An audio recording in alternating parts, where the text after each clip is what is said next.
All right, y'all. We're We're back. back. We're Black and White Randomz podcast. I'm T, aka Scott, also known as Tierra. But anywho, this is Trish. alrighty, guys. You've been keeping up with the podcast pretty much. I throw a bunch of random topics at Trish.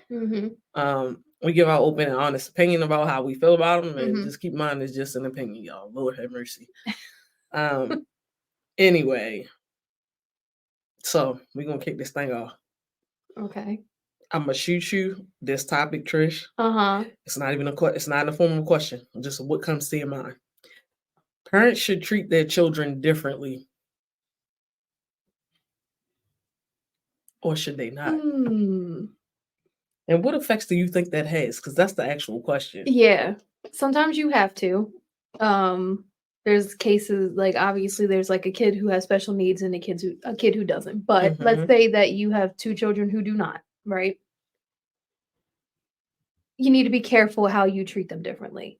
You may have one more sensitive than the other. You might have one who maybe is better academically, so they need less attention than the other, but you need to be careful and I think balance whatever attention the one does not need with something else. Like you need to still be giving as much effort, even if it's not in the same way, because the child who's not receiving the same amount of care and attention is not going to adapt to that well. And it makes it very hard for them to be a healthy adult. I'll put it that way. Okay. I would say this. You're a middle child, so you probably have something to say completely different. Yes. Because I'm pretty sure as being a middle child, like we know what stigmas are placed on the middle child, and we also see in society like how middle children usually end up one way or another. I don't know. I'm the youngest sibling, so like I don't really have the middle child syndrome. I feel like if anything, it would have hit my brother more so than it hit me as far as being treated differently.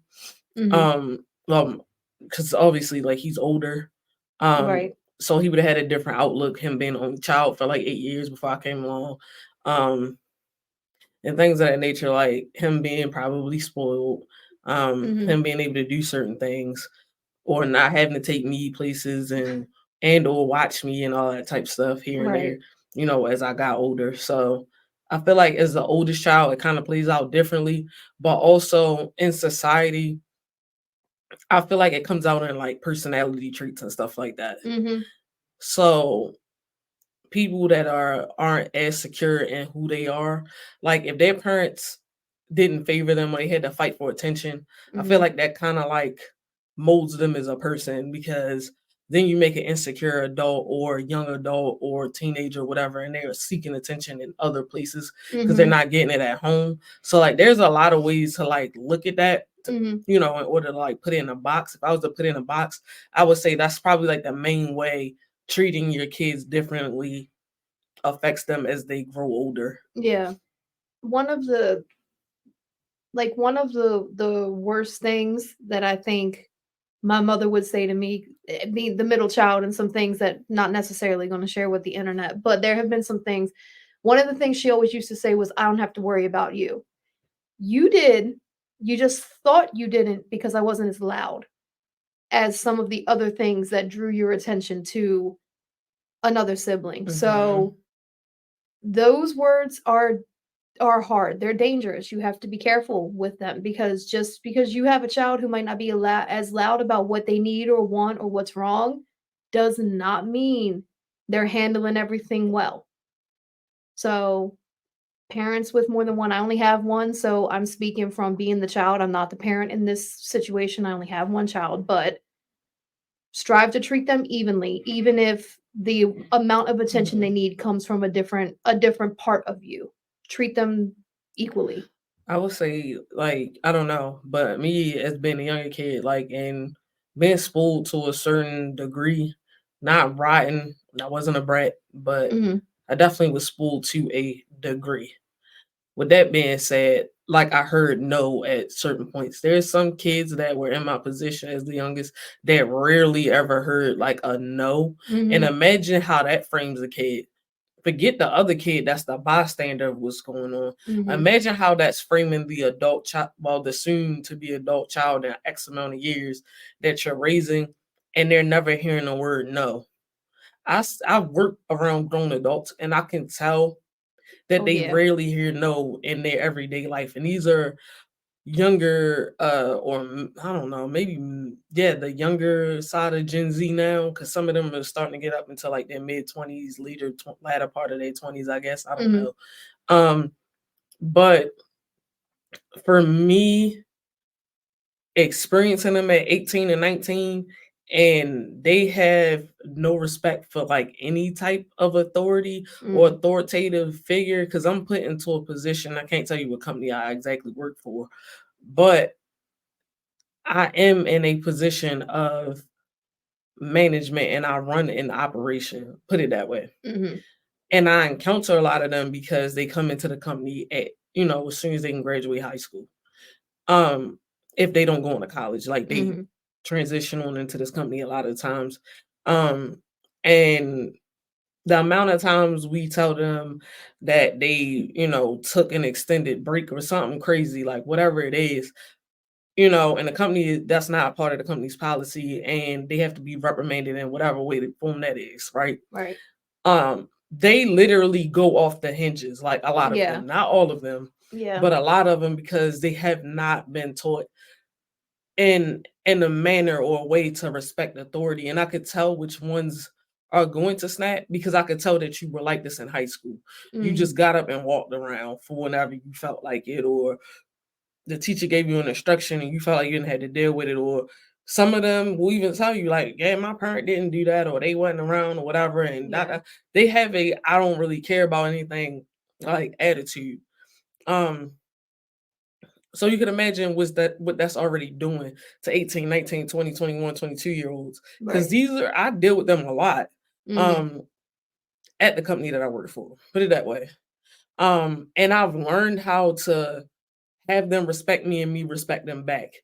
Because also what's happening is you have people that are out of my generation, since I'm a millennial. I'm not in the latter part. I'm like directly smack dab in the middle of the millennials. So like I got like the best of both worlds when it comes to like close to Gen Z, but not close enough to them to be Right. like cool. But I start getting a working relationship with them. The first couple times a little rough, because like, they're not trying to see you eye to eye, but you got to kind of like bring it down to their level, which in my opinion is really dumbing stuff down for them, which we really shouldn't have to. But like, Mhm. just to like merge where I am and where they are, that's probably like the best thing. But they, and I'm not saying like our parents weren't working, but like they really, their parents really were out there doing, whatever, working. Some of them, their parents was in the streets. Whatever the case may be, they fend for themselves and they learn how to raise themselves off of social media. So you can Yeah. imagine what that's doing to them. So that's a whole nother ball game.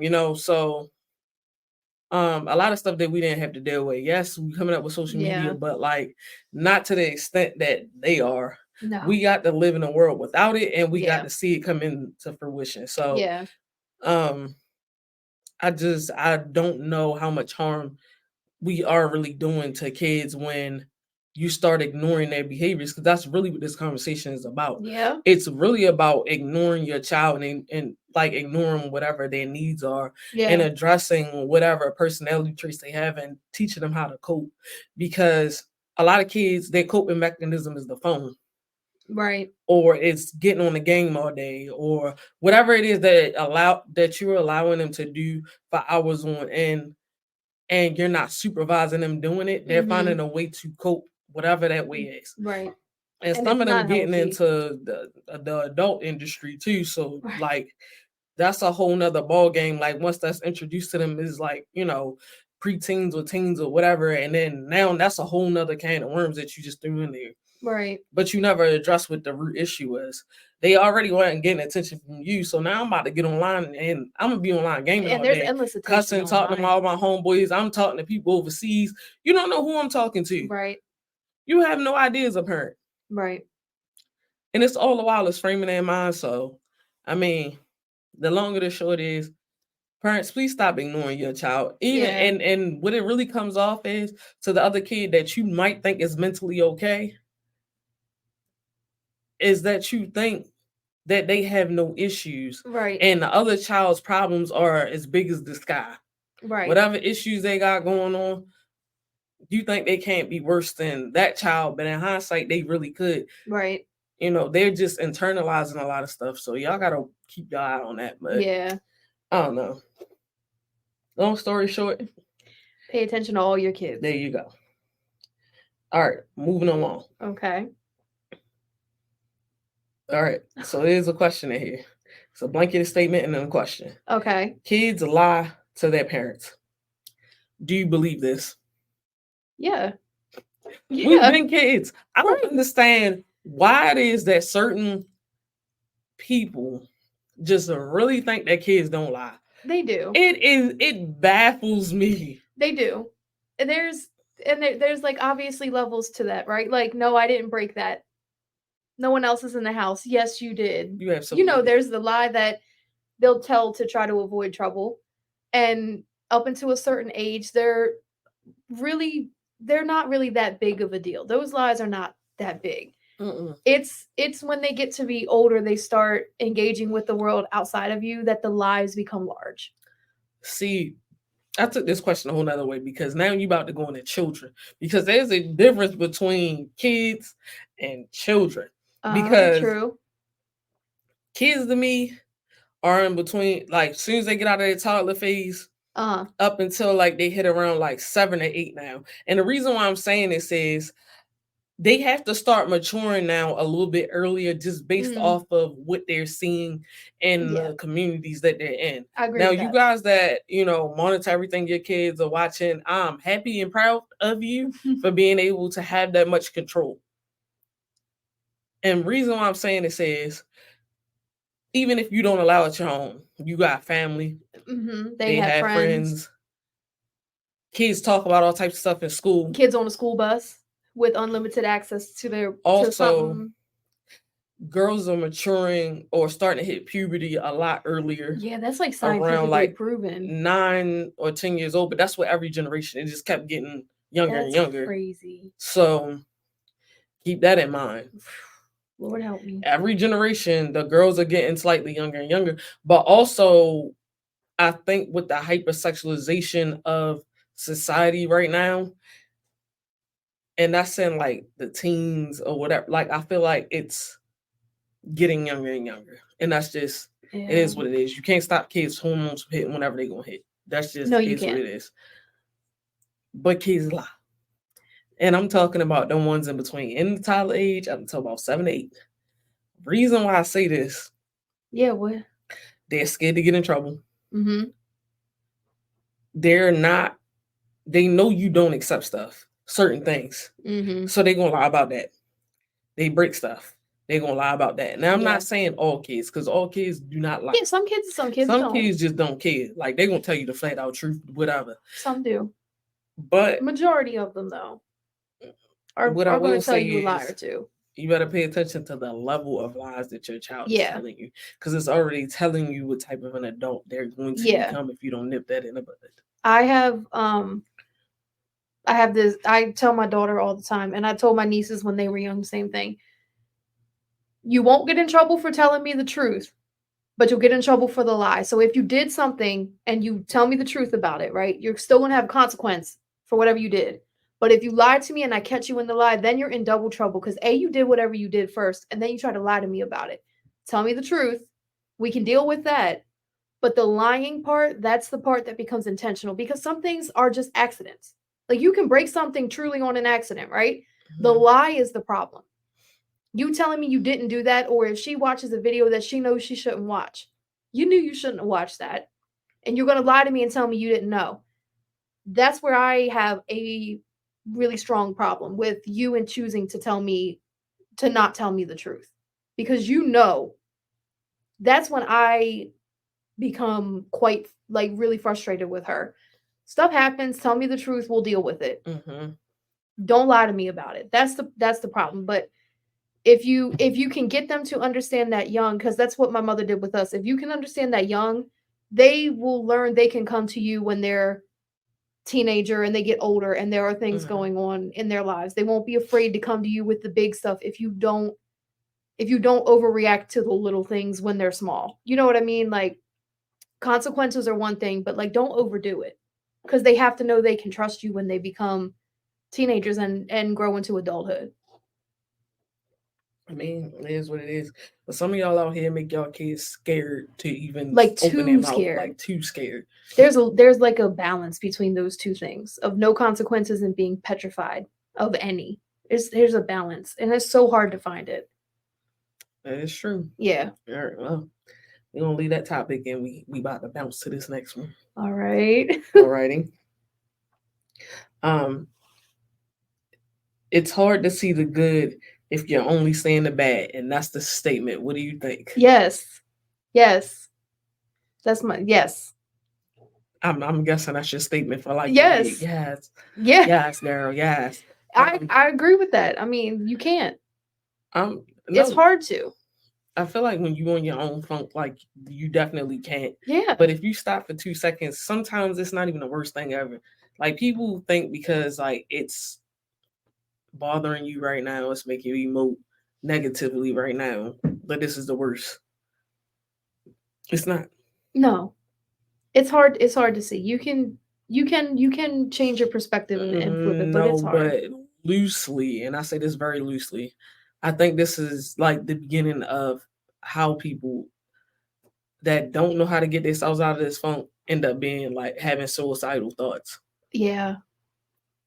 Loosely, because I'm not a daggone therapist. I'm not a psychologist. Right. Like I can't diagnose you with that. But if I had to guess, I'm pretty sure it's those thoughts that are reoccurring that you can't get out of your mind because right now you think it's the worst thing that you've been through. Yeah. I don't know. Like y'all people, sometimes you gotta let that stuff go and really think about where you are in life. Is it really that bad comparatively to where you are? And I feel like a lot of people get in like those moods where they're like, I don't know how I'm gonna get out this funk. Sometimes y'all gotta go outside, take a walk, get out your head, literally change your environment. I don't know. Yeah, changing your environment. Get on one of them crisis hotlines or something. I don't know. Yeah, it's all types of free therapists out here now. So like people have literally no excuse. Because a lot of times, like even if you don't feel like you can talk to your close friends, these are people that don't know you from a can of paint. Right. You might feel like they know you, but they don't know you. No. And sometimes the first therapist ain't gonna be that. Date your Sometimes therapist. You gotta go ahead and move on along. Yeah. Date your therapist till you find the right one. I don't know. But if you live by that philosophy, if you live by maybe what I'm going through is not the worst thing that I've ever been through, like you'll be fine. Yeah. That helps a lot. Because trust me, they hated changing shifts with me at work. they go to pass off whatever it is and be like, hey, such and such is going on out on the floor. And I'm like, okay, I'm pretty sure you didn't intentionally do that. Or clearly you didn't want to leave it like that. They're like, yo, every time I come to you with something, like you're never fazed by it. I'm like, that's not the worst I ever been through. Right. So what? Everything gonna keep on ticking. We gonna clean it up. We gonna keep moving. Right. So what? Next. Her real advice is a lot like that too. Yeah, because like life is not as bad as some people make it out to be. And I know people do get in some certain ruts. And they get into some bigger things. There are like huge things that you can get into that it feels like your world can end tomorrow. And to a lot it probably is. Hence that's why people, do end up committing suicide or we're gonna have to put the suicide hotline in. You haven't said it so much. Yeah, hey. Well, for that's those a of you very guys that real are watching this on YouTube. Yeah, that's a very real thing. I read this like perspective last year when life turned upside down. Um, and it was like couple months ago, couple years ago, you thought you weren't going to make it through that. Now you made it through Mhm. this. Your success record for getting through the days you thought you couldn't get through is 100%. So there's no reason it's not going to continue now. And that's a perspective that I have told everybody about since I kind of picked it up and like digested what that really means. Mhm. Mhm. This situation is the worst one you're in right now, but you were in one a couple years ago that you thought was the worst one, and here you are now. So it will end and life will move on. It's just gonna be it's gonna suck for a little while, but it's going to move on. And you gotta Absolutely. move with it. You do. I mean, I know it's easy for us to go, yeah, like you gonna get past it, you gonna get over it. But like I said, once you are in that mental funk, it's hard for you to get out of it. Yeah, But like sometimes you just gotta step away from your situation and then come back to it and realize, well, dang, I still got my health, right. I still got my job, I still Mhm. got my roof over my head, I still got my family, or whatever it is, Right. you still have because shoot, some of y'all might have lost your family. Like, I don't know. Right. But you gotta accentuate your positives. And I don't know what your positives are, and I hope you Right. figure out what it is. If you are someone going through that. But we're gonna get off this topic because that's a Yeah. little bit sad. Anyway, moving along. Um, do you need to understand yourself better to have better relationships around you, spouse, friendships, children? Absolutely. Yeah. You have to. When you don't know yourself, you are you're likely to absorb the things in other people and you Mhm. become reflections of other people rather than yourself. And that can serve you for a while, but that's not always going to, those people may not always be there. That situation may not always be there. When that's over, what do you have left? And like, I don't know. At the end of the day, you have to know yourself to a certain, like, not even a certain extent. You really, really have to do some soul searching, some deep diving, Yeah, and then like, especially, we're not done growing, we're not done changing, fixing our responses to certain things, figuring out what makes you tick. Because it all in all, like, if you don't start fixing those things, the people that you do attract around you are inevitably going to exit from around you because right. you don't even know how to deal with you. So, um, I hear a lot of people use the phrase, I need to get back to myself. And here's why that doesn't work. That self that you were before you had that baby, before you ended that relationship, before you lost that family member, that person's not here anymore because that person had those things. Now you're someone who doesn't have those things. So you're not going to be exactly the same. mm-mm. You have to change, you have to grow, you have to adapt. I'm not the same person I was before my mother died. Not the same person I was before I had my daughter.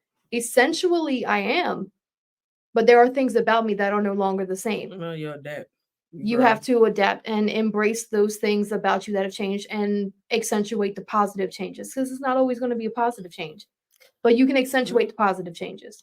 but I feel like that's why we have marriages that fail Mhm. because they marry the person that's current.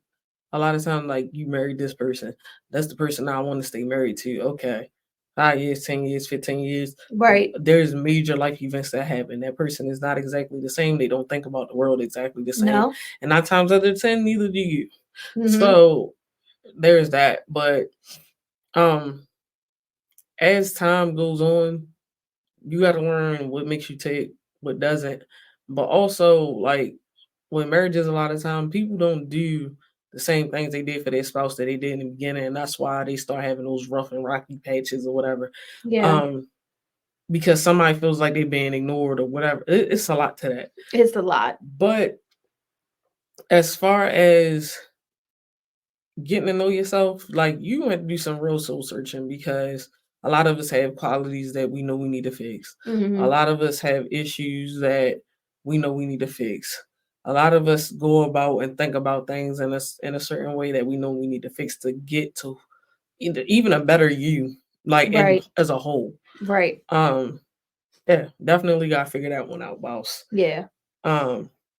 It's gonna suck, but you gotta figure it out. You gonna have to figure it out. It does suck, but it is what it is. All right. Okay. Mm, Uh-oh. here we go. What outfits would you pair together for a 9 to 5 job Okay. that you have? Okay. That would also be great to go out to get drinks with your coworkers. Like it's a at work fit, but it's also, hey, we get ready to go out, have us some little drinks at this little spot. Right. Obviously, it's your coworkers. Y'all not times to you're not about to go into like one of them little hole in the wall bars or nothing like that. Right. Maybe a dive bar. It might be an upscale bar. I mean, if you Yeah. work in a 9 to 5, 9 times out of 10, we just will say it's an office setting. Right. You know. Yeah. I mean, you honestly, you can't go wrong with slacks and a nice top. Like if you're gonna go to reach for nothing else, because some people have different styles. Mm-hmm. It can be, if you're allowed to wear jeans at work, you can wear nice jeans or slacks and some type of a top that is, maybe not button down situation, ladies, because we all know the button down struggle, but something that's a nicer top, I think. Yeah. Because you can change shoes if you want, Mm-hmm. wear your office shoes, and then you can have other shoes in the car. You could change jewelry without having to carry a whole nother outfit. Oh, I feel that. I feel that. Maybe I would say if you got like one of those one piece like dress casual type one That piece too. or whatever, like Yeah, you can do keep it that. classy, ladies. I mean, got to be dressed like we going out. Well, to I was gonna say, if we're going to work, but, we can't. You can learn how to put or a blazer or something. I was gonna say blazer for work. Take it off after work. You can do that. You can, but you gotta be careful with that too, because like that whole mixing business with pleasure inside the you have to be workplace and all that stuff. and Like, I don't really associate with with people I work with outside of work until we don't work together no more. right. But if I were to, it would be something like that, because you're still with people you work with. So although you're not there, something that you say that someone may not like can still end up in HR. Absolutely. So you need to be really careful mixing work and non-work activities, depending on the setting you work in. Because for most, that's not really a thing for some places, but some it absolutely is. Absolutely, but I don't think it's like a monthly or weekly thing that they're doing. Like that's probably like a once in a blue moon occasion. Like, what do you pair up with that? Or you might be going out to drink with your homegirls too after that. Who knows? Well, if it's not people I work with, I might have a whole nother outfit ready. But I'll put in more effort if I'm going out with my friend. I don't know. I feel like the blazer in the bottoms is a good pair as well. Yeah, it is. Get you a nice shirt. There you go. Get you a blouse. Be careful with the button down. Maybe even like a pencil skirt with like a nice little top or whatever. Yeah, blazer like work too. I feel like that's cool. Yeah. Just please don't come with them daggone black flats. And you know which flats I'm talking. I hate them with a passion. If you gonna do it right. Put the little heels or something on. Get you maybe some stilettos or something, depending on the type of job you have. When I say, y'all, she truly detests flats. Oh, she detests them. They just remind me of grandma shoes. And then certain women with certain size feet, like we gotta stop doing this to ourselves. Your foot look 15 times bigger than what it's supposed to look like. It does. And it look like you're walking on the ground. Stop it. She really doesn't like going. Oh my God. Ugh, it just drives me nuts. Stop putting them damn flats on. Oh my gosh. Yeah, she hates them so much. And then what makes it even worse is, I get that you work in a business setting, office setting, whatever, right? You gonna wear the black, because you know what dress I'm talking about. It's that black dress that everybody that work in the office building has. I hate this dress. Reason why I hate this dress, y'all don't never got on the right shoes with it. Don't know why. It be pissing me off like to the nines. I hate it. Stop it. Why are we out here with them ugly? Oh my God, them flat. If it's not the flats, it's you trying to make them ghetto Chinese slippers match Oh your my work God, satin for not the me. Chinese slippers. Y'all know they're making them Bruh. with heels now? Have y'all seen that? If you haven't, go look it up. No. I'm just over it. Them flats, they so flat. I swear to gosh, when they take them off, them things be misshaped. They do. Like I'm And not gonna be able to do your it. foot still Y'all gotta has the stop. imprint of the rounded toe because your foot was swollen. Oh my God. That black dress. Uh-huh. You know what black dress I'm talking I do. about. I do know. Ugh. I do not have one. It kills me. It's the black funeral dress that they tried to turn it into a business casual setting type dress. Mm-hmm.